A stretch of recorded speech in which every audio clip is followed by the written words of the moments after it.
নমস্কার বন্ধুরা, আজ আমি নিয়ে চলে এসেছি আমাদের ছোট্ট সুন্দর গ্রাম কেশবপুর।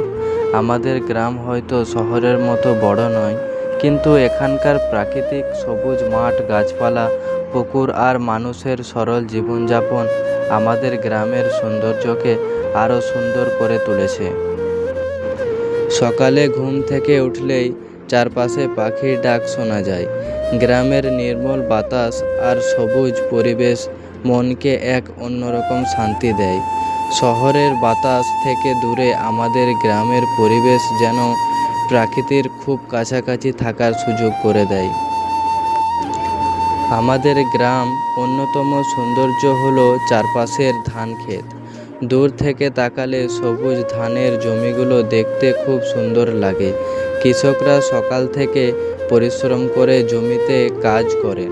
তাদের পরিশ্রমের ফলে আমাদের ঘরে ধান ও খাবার আসে। তাই আমাদের উচিত কৃষকদের সম্মান করা এবং কৃষকের গুরুত্ব বোঝা। আমাদের গ্রামে পুকুরও রয়েছে।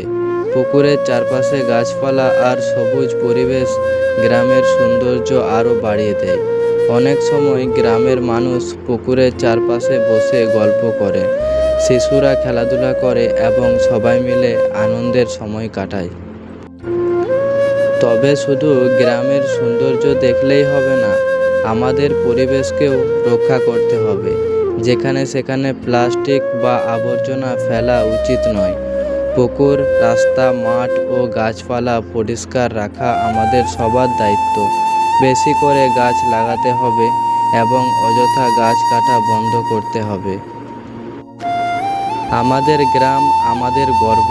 এই গ্রামের মাটি, মানুষ, মাঠ, পুকুর, গাছপালা এবং প্রকৃতির সঙ্গে আমাদের অনেক স্মৃতি জড়িয়ে আছে। তাই আমাদের প্রত্যেককেই উচিত গ্রামের পরিবেশকে সুন্দর ও পরিষ্কার রাখা।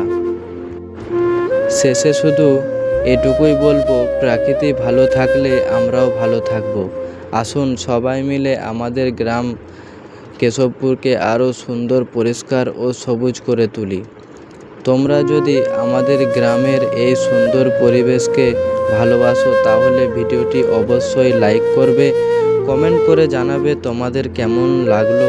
আর এমন আরও গ্রামের ভিডিও দেখতে চ্যানেলটি সাবস্ক্রাইব করে পাশে থাকবে। ধন্যবাদ সবাইকে। আবার দেখা হবে আমাদের গ্রামের নতুন কোনো সুন্দর গল্প নিয়ে। আর হ্যাঁ, লাইক, কমেন্ট, শেয়ার এবং সাবস্ক্রাইব করতে একদম ভুলবেন না আমার এই গ্রামিক নতুন নতুন ভিডিও পাওয়ার জন্য।